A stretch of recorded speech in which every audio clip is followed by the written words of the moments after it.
Hello, and welcome to Chapter 9, Part 2. We are here to go over some really powerful stuff. If you have not checked out Part 1 of Chapter 9, make sure to check out that chapter because he just pretty much gave you the formula on how to get 57 acres of land and $15,000 in cash. So go ahead, check out that chapter. It's really good. And chapter 9, part 2, we're going to get into some more nitty gritty stuff. So the IPO, he starts off. By the way, if you haven't liked, if you haven't subscribed, if you haven't shared this channel with anyone, right now is the opportunity to do so. You know, we're doing read with me sessions every single day, coming to you live, coming to you fully well recorded by the time you see this. And it's a tool for us to really expand our minds, get out of the day-to-day minutia that a lot of us are in, and learn from the secret gems that are in these books. You know, our mission here at Billionaire is to impact the lives of 4 billion souls. And we do that through the development of mind, body, and soul. And because we understand that by unlocking the personal and the freedom, the financial side of things, it really embraces the freedom. This is what it's all about. Having the freedom to do whatever you want. Having the freedom to live the life that you want, that you can create, that you can be the Picasso in, because you are the artist of your life. So make sure to check out the last chapter. And if you haven't tapped into the personal freedom aspect of the Read With Me's, make sure to check out that playlist, because Vanessa Black, she is rocking it. This month, we're doing Courage is Calling by Ryan Holiday. And let me tell you, it's really good. And I believe that if you're watching this right now, you have the courage to go learn something. So go ahead and take a look at that, because it's going to be really powerful. And I'm telling you, you're just going to get hooked, because the way she reads, the way she really brings out the soul in those books is powerful. Make sure to go to that playlist. And with this amazing opportunity that we have here with the Cashflow Quadrant, okay, almost done here. Amazing how time flies. But the amazing opportunity that we have to actually get into the nitty gritty stuff with Robert, it's really great, because I feel like where he is now in his career, it's completely different than when he wrote this book. So one thing that I did learn from one of our mentors is always follow someone, always really sink into that mentorship right when that person is in the grind, is in the hustle. Because once they're out of the hustle, once they're done and they're just laid back chilling, the fire is not there. The intensity is gone. And that motivation is lost in translation. So if you are looking to get that mentorship, get involved with a community of like-minded individuals and just grow your awareness both in the personal freedom side and the financial freedom side, check out Billionaire Inner Circle. It's $222 a month. And I promise you, it's the best mentorship. It is the best community. And it is the most affordable way today to level up. Check it out. You're a billionaire. If you believe freedom is your thing, that is a good place to explore it and dominate in it. So, without further ado, let's dive into Chapter 9, Part 2, the IPO. The initial public offering, that is what an IPO stands for. Or pretty much saying taking a private company public through a stock offering. It is based on the same principles as the transaction described in the previous section. Make sure to check out the other video.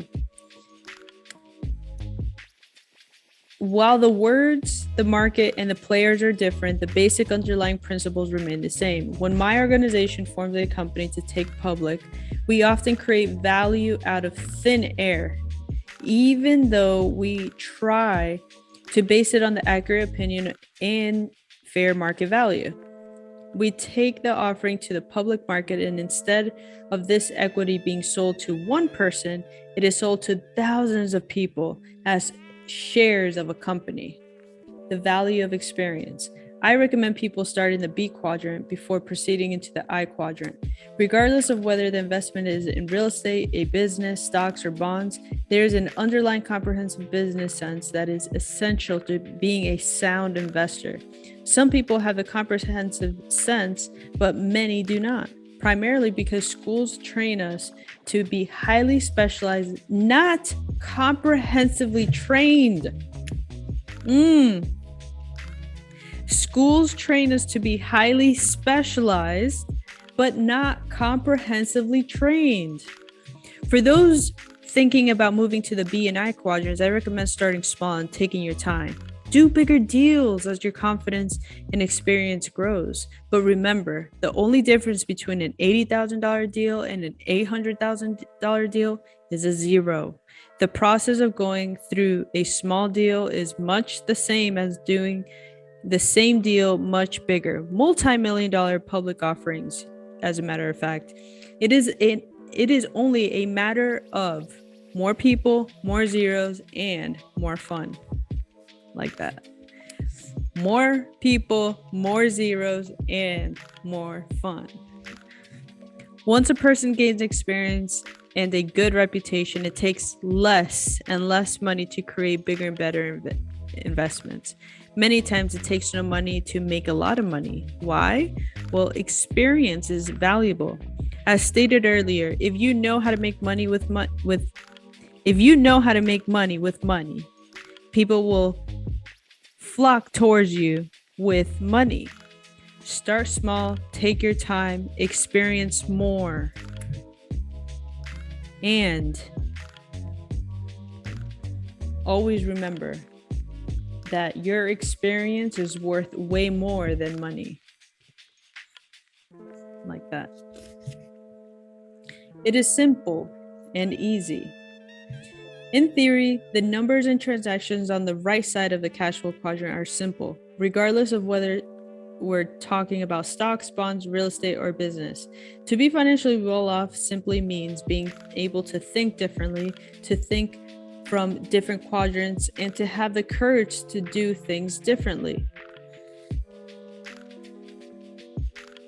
To me, one of the hardest things a person who is new to this way of thinking has to go through is the countless number of people who will tell you, you can't do it.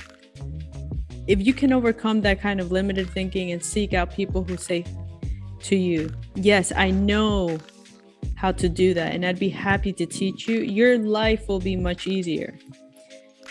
Then he goes into the laws. I started this chapter with the Tax Reform Act of 1986. While that was a significant rule change, it won't be the last. I only use that Tax Reform Act as an example of how powerful some rules can actually be. If a person is to be successful in the B and I quadrant, he or she needs to be aware of the market and how it forces any changes in the law that affect those market forces. Today in America, there are thousands upon thousands of pages of tax law. That's just for the IRS alone. The federal laws come to more than 1.2 million pages of laws. It could take an average reader 23,000 years to read the entire U.S. IRS code. Every year, more laws are created, repealed, and amended. It would be more than a full-time job just to keep up with the amendments. That's crazy. Every time someone tells me that's against the law, I reply by asking them if they have read every line of code in America. If they say yes, I leave slowly, backing up towards the door, never turn back on someone.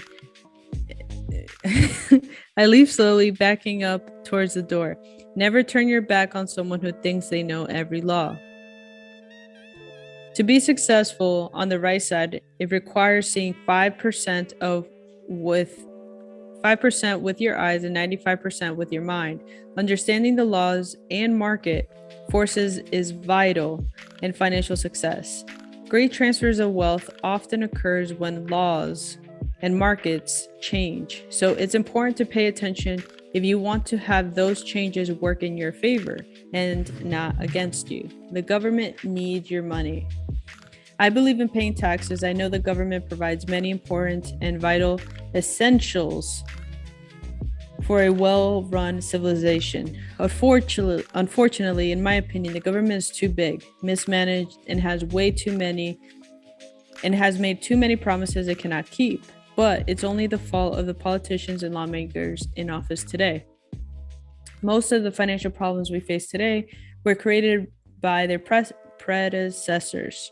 Unfortunately, if lawmakers want to keep their jobs, they can't tell the public truth. If they did, they'd be thrown out of office because the masses still depend on the government to solve their financial and medical problems. Government cannot. In the meantime, the government will have to continue to increase taxes, even if the politicians promise not to. The Congress passed the Tax Reform Act in 1986. It needed to plug a tax loophole in order to collect more taxes. Many Western governments must continue to collect even more taxes to prevent a default on some of those promises made so long ago, such as Medicare and Social Security, as well as federal pensions for millions of federal workers. As the deficit grows, retirement funds like the 401k plans in America or the supernation funds in many other countries will begin to shrink because they are just subject to market fluctuations. Mutual funds will begin to liquidate their stocks in order to pay for the sell orders from baby boomers who need to use the money for retirement. Baby boomers will suddenly be stuck with huge capital gains tax from the gains accrued by these mutual funds and taxable to them on withdrawal. The capital gains will come from selling these overvalued stocks at higher prices, which the funds pass on to its members. Instead of cash, many baby boomers will be stuck with a tax bill for capital gains they never received. Remember, the taxman always gets the money first. Simultaneously, the health of millions of poor baby boomers will begin to fail because poor people historically has worse health than affluent people. Medicare will be bankrupt and the cry for more government support will go up in all cities of America.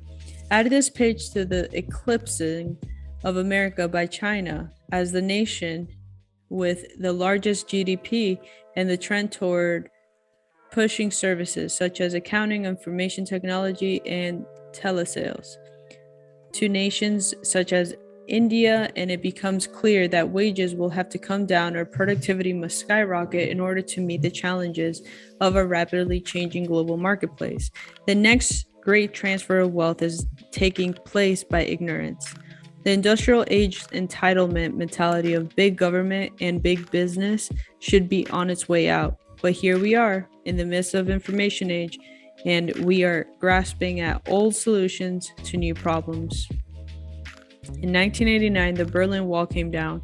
As stated earlier, in my opinion, that event was as significant as the 1492, when Columbus bumped into America in his search for Asia. In some circles, 1492 was the official beginning of the almost 500-year industrial age. The end was marked in 1989. The rules have changed. History is a guide.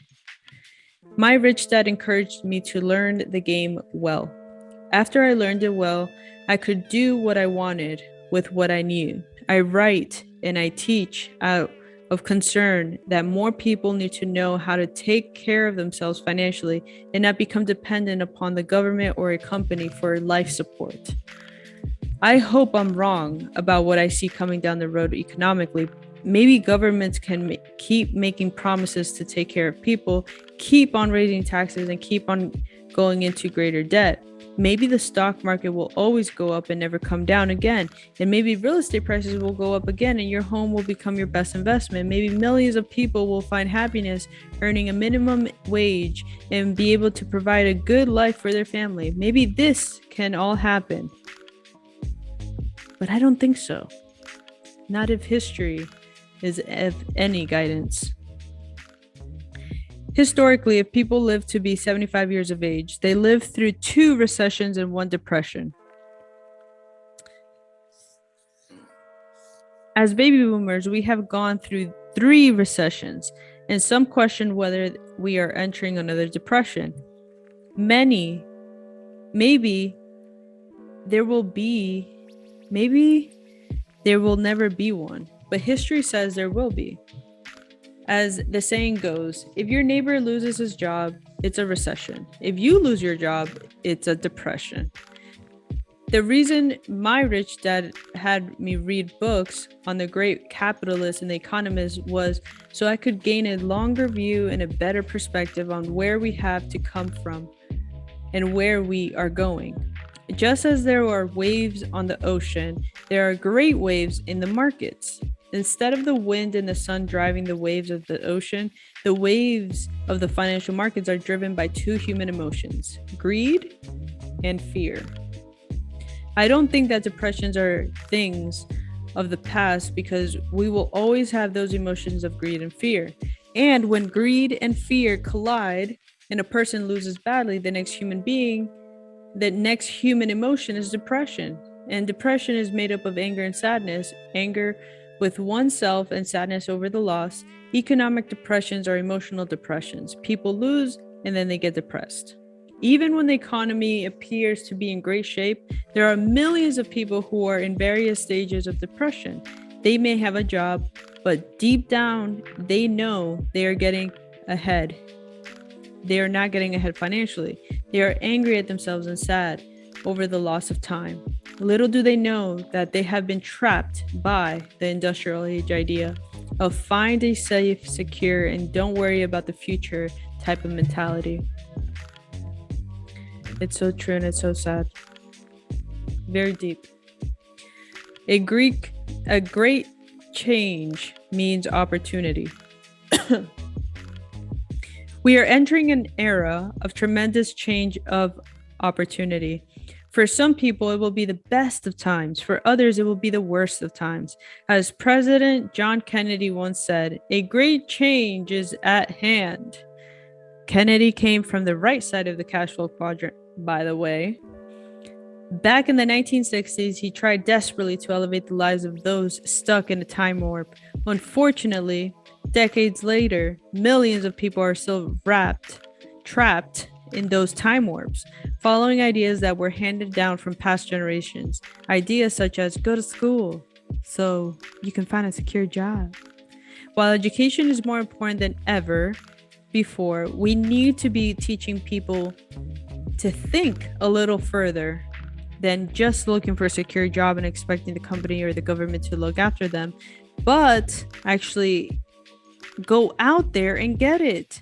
This whole industrial age idea doesn't make sense anymore. Okay, we are not there anymore. That's what he's saying.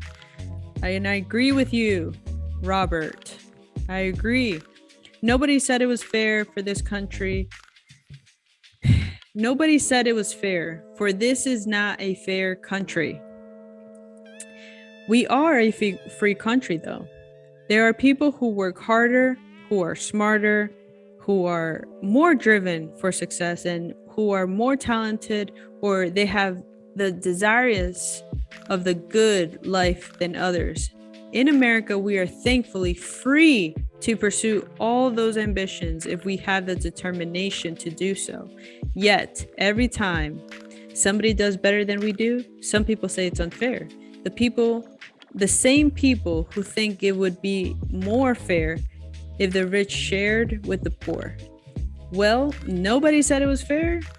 And the more we try to make things fair, the less free we become. When someone says to me that there is discrimination or a glass ceiling, I agree with them. I know such things exist. I personally detest any kind of discrimination. And being of Japanese ancestry, I've experienced it firsthand.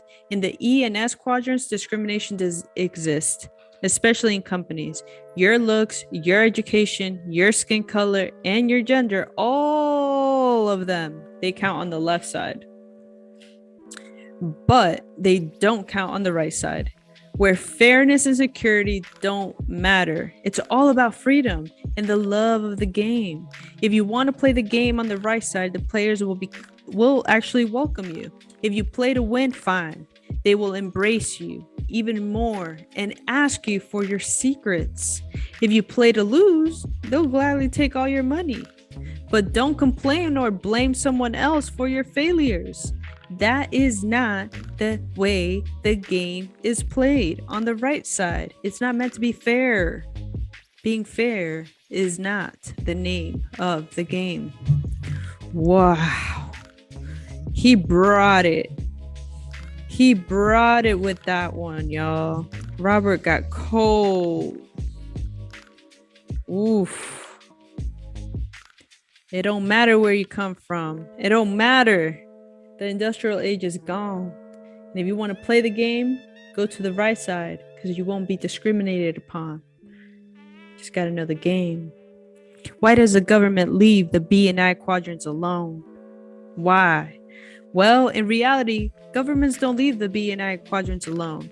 It's more that the B and I quadrants have more ways of escaping and hiding wealth. In Rich Dad Poor Dad, I talked about the power of corporations.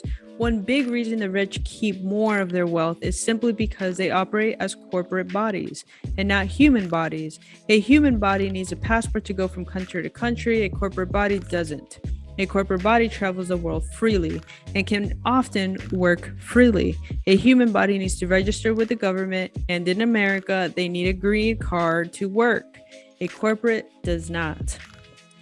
While governments would like to take more money from corporate bodies, they realize that if they pass abusive tax laws, the corporate bodies will take both their money and their jobs to some other country.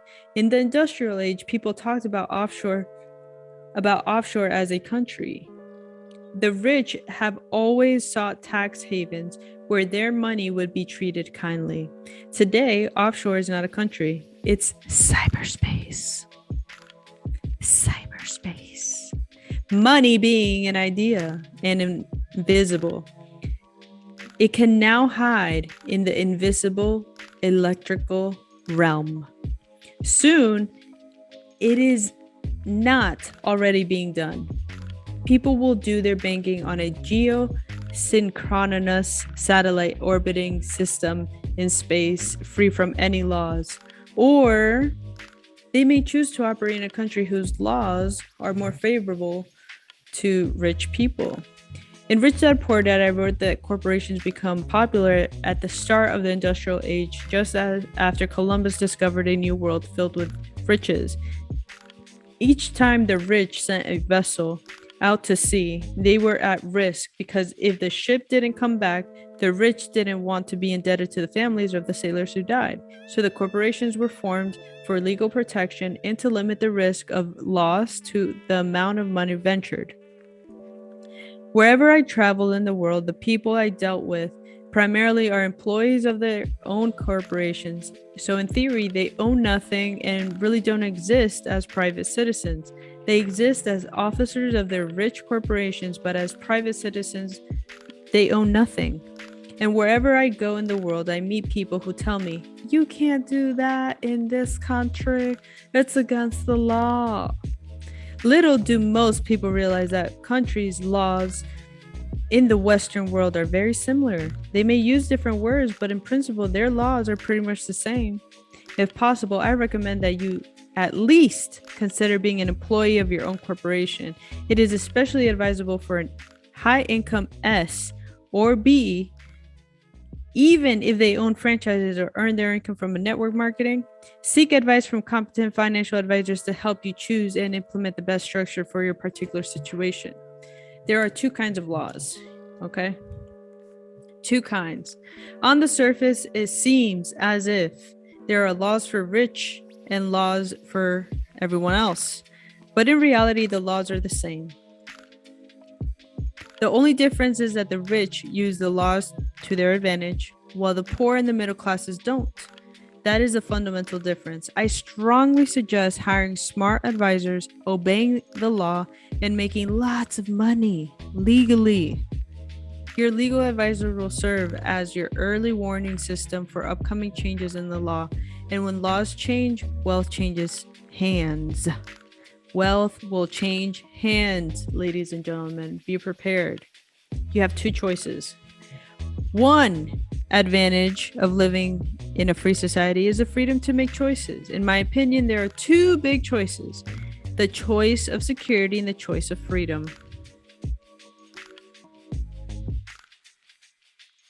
If you choose security, you will pay a huge price for that security in the form of excessive taxes and punishing interest payments. But if you choose freedom, then you need to learn the whole game and play it wisely. It's your choice. Which quadrant do you want to play from? That's the question.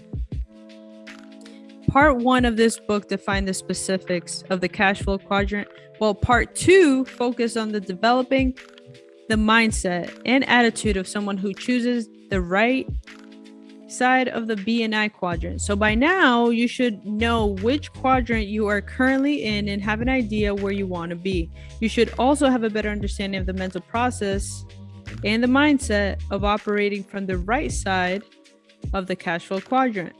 Well, I have shown you ways to cross from the left side to the right side. It is now time to get specific.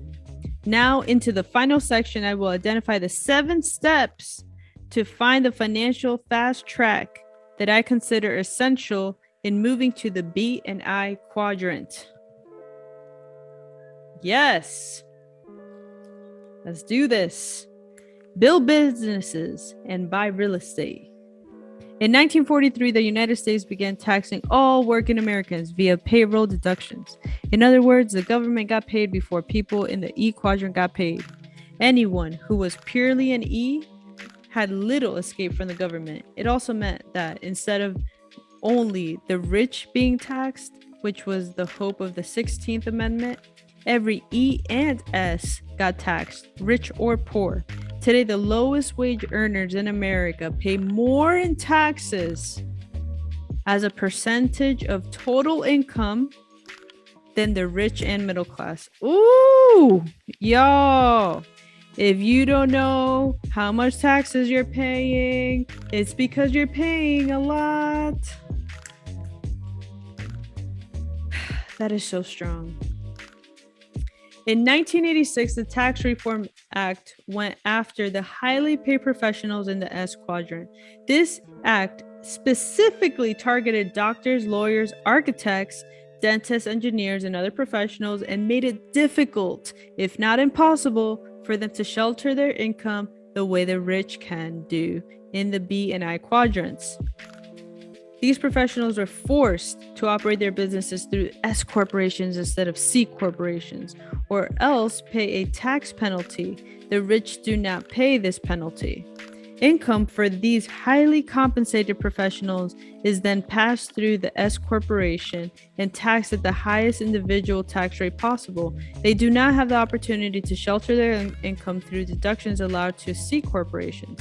At the same time, the law was changed to force all S corporations to have a calendar year end. This, again, forced all income to be taxed at the highest rate.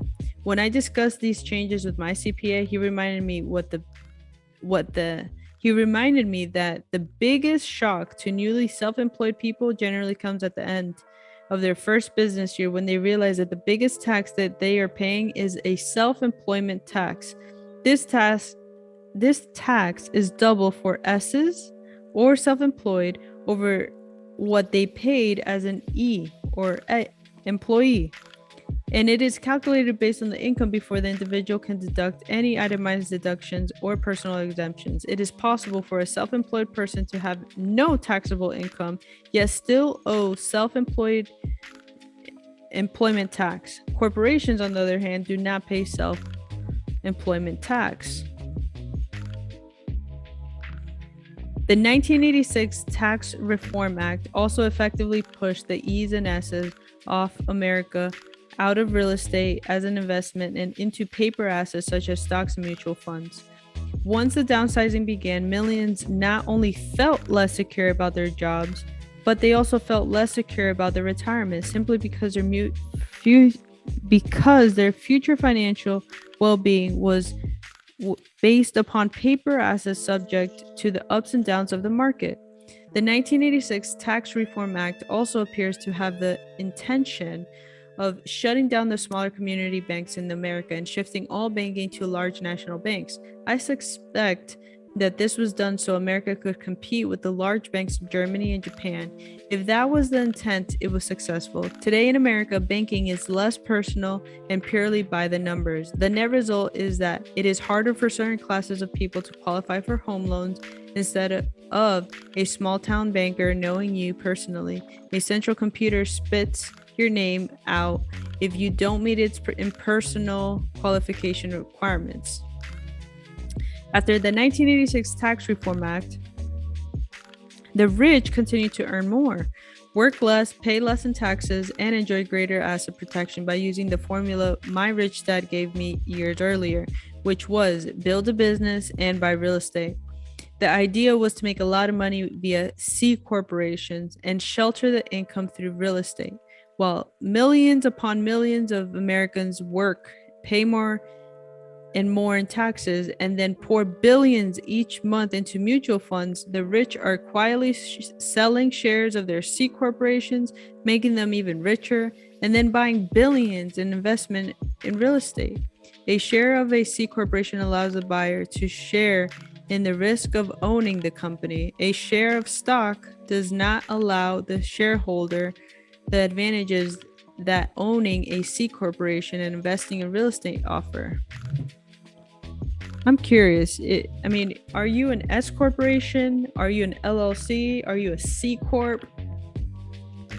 Put it in the comments.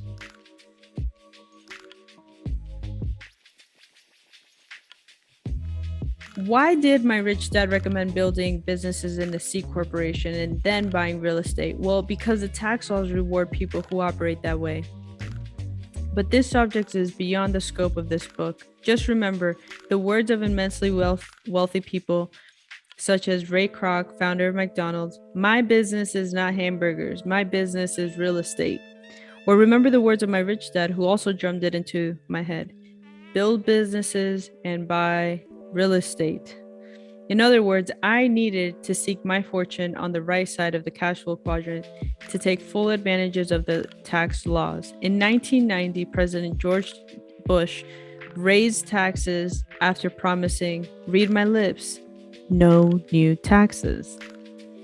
In 1992, President Bill Clinton signed into law one of the largest tax increases in recent history. Tax increases continue into the 21st century. Again, these tax increases affect the E's and the S's, but the B's and I's are, for the most part, not affected. As we progress further and further into the information age, we all need to continue to gather information from different quadrants. In the information age, quality information is our most valuable asset. As Eric Hoffer once said, in times of change, learners inherit the earth, while the learned find themselves beautifully equipped to deal with a world that no longer exists. Strong. So remember, everyone's financial situation is different. That is why I always recommend the following. There's 3 points.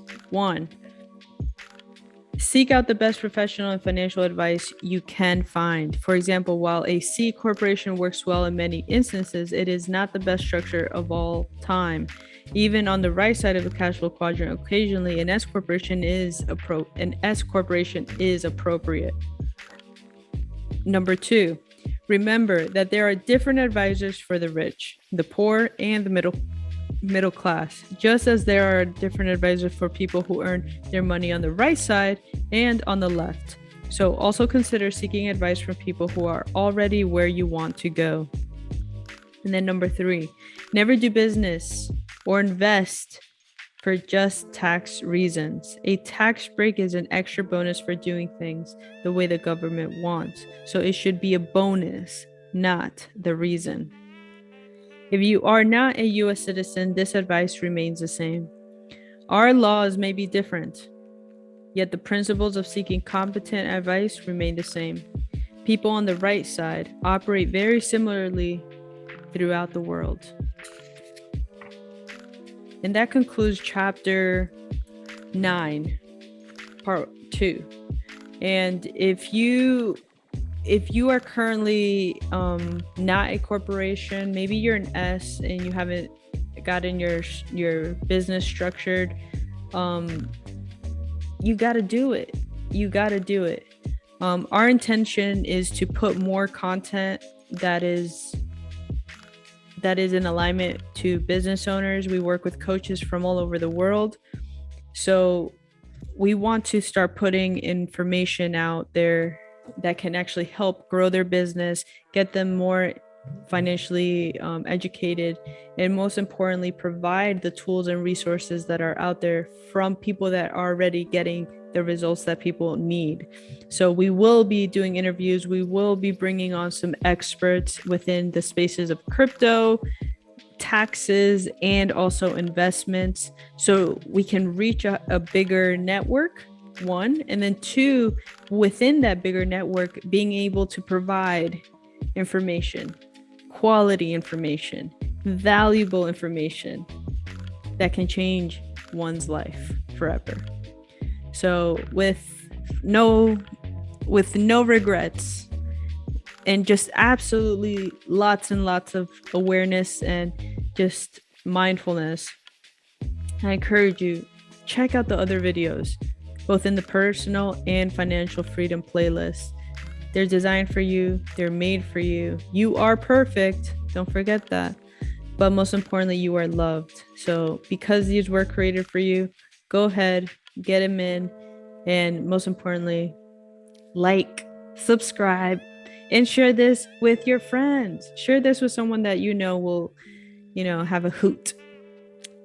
And most importantly, apply the information. Okay? Because we like the doers here. All right. Be great. Talk to you soon. Stay tuned for chapter 10.